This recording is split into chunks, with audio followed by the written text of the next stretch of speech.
Jangan lupa saksikan Selamat Pagi Malaysia at Ketereh Kelantan secara langsung pada 30 dan 31 Oktober ini bermula 8 hingga 10 pagi di saluran berita RTM, TV1 dan RTM Klik. Selamat Pagi Malaysia at Ketereh Kelantan. Ketereh hebat, hebat, hebat, hebat, hebat. أعوذ بالله من الشيطان الرجيم بسم الله الرحمن الرحيم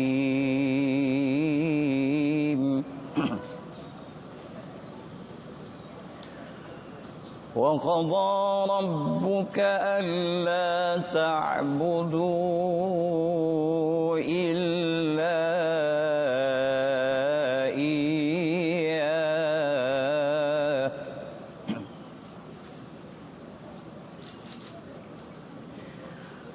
وقضى ربك ألا تعبدوا إلا إياه وبالوالدين إحسانا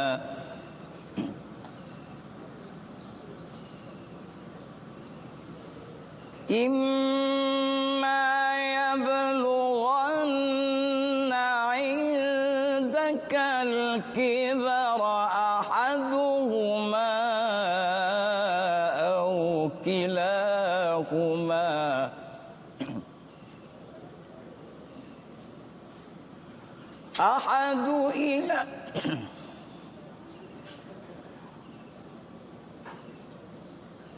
وقضى ربك ألا تعبدوا إلا إياه وبالوالدين إحسانا إما يبلغن عندك الكبر أحدهما أو كلاهما فلا تقل لهما أف ولا تنهرهما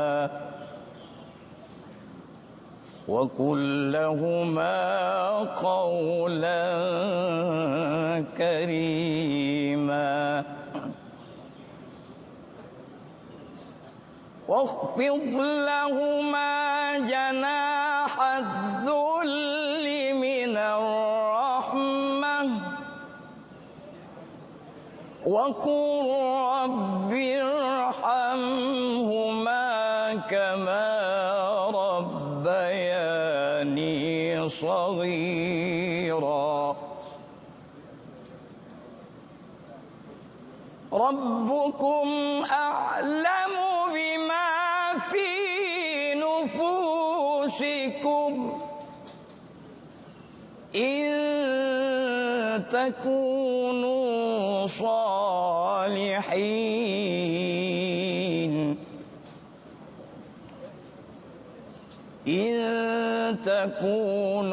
صالحين فإنه كان للأوابين غفورا صدق الله العظيم. Alhamdulillah, subhanallah, Allahu Akbar. Itulah tadi bacaan Al-Quran surah Al-Isra daripada Tuan Haji Mat Hussein Mat Yunus yang merupakan johan tilawah Al-Quran peringkat antarabangsa bagi tahun 1996-1997. Assalamualaikum Tuan Haji. Assalamualaikum. Merdu sungguhlah alunannya tadi Tuan Haji. Alhamdulillah, suara tu berasa serak sikit. Biasalah Tuan Haji, suara pagi. Sebab semalam mungkin kena hujan ke apa kan. Okey Tuan Haji, kita sedia maklum negeri Kelantan ini memang dikenali dengan jolokan nama Serambi Mekah. Dan sudah pastinya kita lihat sejarah latar belakang bagi pelapis-pelapis qari dan juga qariah ini. negeri Kelantan banyak melahirkan qari-qariah yang berjaya menempa nama bukan sahaja di peringkat kebangsaan, malah di peringkat antarabangsa sebelum ini. Bagi Tuan Haji sendiri, bagaimana pendedahan awal dalam ilmu seni taranum ini pada awalnya? Alhamdulillah, pada pendedahan awal ni saya mendapat didikan daripada kedua ibu bapa sendirilah. Kerana kemudian ayah saya arwahlah, Muhammad Yunus ini, dia pernah menjadi Johan jugalah peringkat daerah dan sampai ke peringkat negeri. Dialah yang mendidik saya semasa berumur dalam 10 tahun lagi. Bagaimana dia mendidik untuk saya memahirkan bacaan Al-Quran. Pertama sekali dari segi tajwid dulu. Tajwid, fasahah. Kemudian baru dimasukkan taranum, atau dulu dia panggil lagu. Sekarang panggil taranum. Jadi bermula daripada situlah ditanamkan minat saya untuk meneruskan bacaan Al-Quran secara bertaranum ini. Okey, Tuan Haji, untuk ilmu seni taranum ini, apa antara jenis-jenis taranum yang ada dan apa yang paling popular biasanya lah yang diamalkan oleh para qari dan juga qariah di Malaysia? Biasanya di Malaysia kita ni taranum yang paling popular lah kita kata. Pertama biasa bayati, kemudian soba, yang ketiga hijaz, nahwan, ras, syikah dan jiharkah. Walaupun ada lagi beberapa taranum lain, tetapi di tempat kita ni biasa popular lah. Beberapa contoh lagu itulah. Lagu ni sebenarnya taranum ni banyak, tetapi kadang-kadang dia berbentuk, dia panggil cabang saja. Itu yang pokoknya. Okey, Tuan Haji, Tuan Haji telah memenangi tilawah Al-Quran peringkat antarabangsa tahun 1996-1997. Jadi mungkin boleh Tuan Haji kongsikan kepada penonton bagaimana perjalanan kerjaya Tuan Haji selepas itu. Saya difahamkan Tuan Haji pernah dijemput oleh negara-negara luar Tuan Haji untuk bacaan Al-Quran dan juga seni taranum ini, Tuan Haji. Ya, selepas daripada mendapat Johan itu adalah beberapa pertandingan pikat luar negara dibuat. Contohnya seperti di Iran. Saya pergi ke Iran dulu tahun 1999, mendapat naib Johan lah. Kemudian dijemput di Kanada. Kemudian ada pertandingan di Kuwait. Masa di Kuwait itu, masa itu saya masih lagi belia lagi, pertandingan di Kuwait. Kemudian dijemput beberapa negara lain seperti Thailand, Indonesia.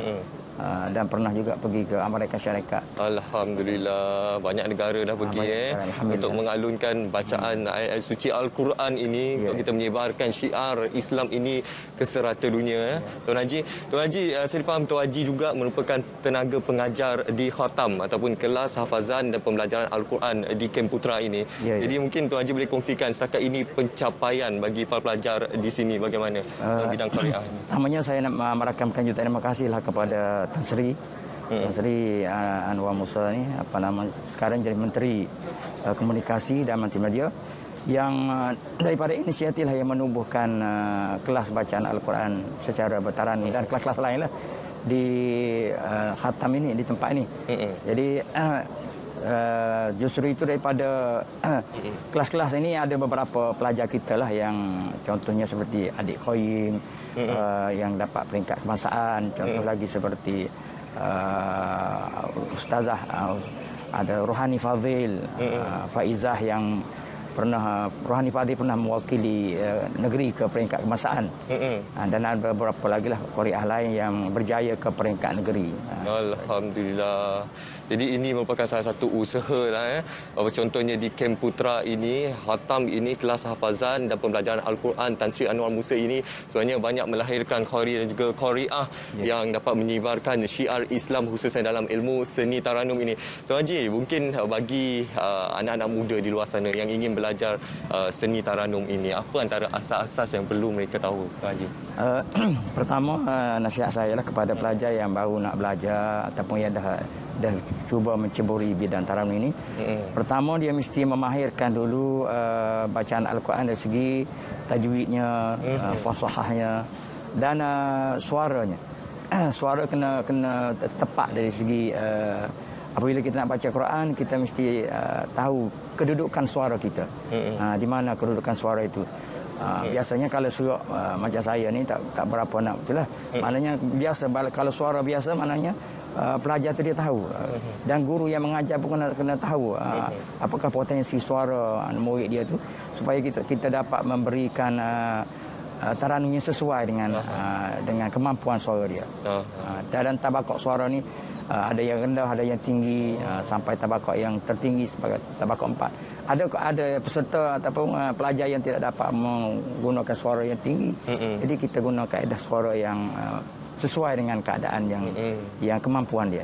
Macam Tuan Haji sendiri, Tuan Haji, untuk mengekalkan kelunakan suara tu, apa tak? Mungkin ada tips-tips Tuan Haji sendirilah untuk kita kongsikan kepada penonton. Alhamdulillah. Saya lah kalau dulu lah, sekarang dia dah berumur dah. Dia macam-macam lah suara, tapi dia orang yang menjaga suara ni dia kena satu dia kena pantang lah. Pantang makan makanan yang pedas, yang berminyak dan sebagainya lah. Dan yang paling penting sekali ialah menjaga kesihatan. Kalau kesihatan kita tidak mengizinkan seperti sesemua dan sebagainya, jadi dia itu memang menjejaskanlah suara.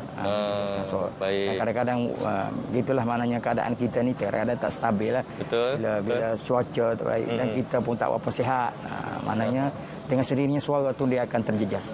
Tapi dalam keadaan biasa, kalau suara tu tak ada demam, tak ada sakit apa, dia kena jaga makanan.